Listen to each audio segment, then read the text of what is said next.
Да бъдеш или не? Той е въпросът. Пита Хамлет. Да бъдеш полезен и адекватен на времето.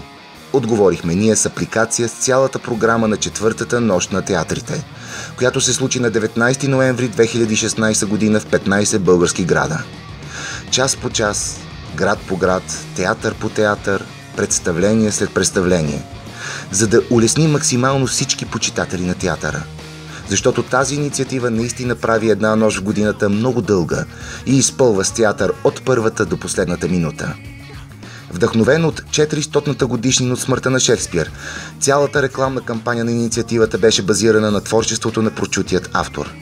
Мобилната апликация предлагаше карта на градовете участници, информация какво и къде се случва, а късметът на деня беше емблематичен цитат от Шекспир.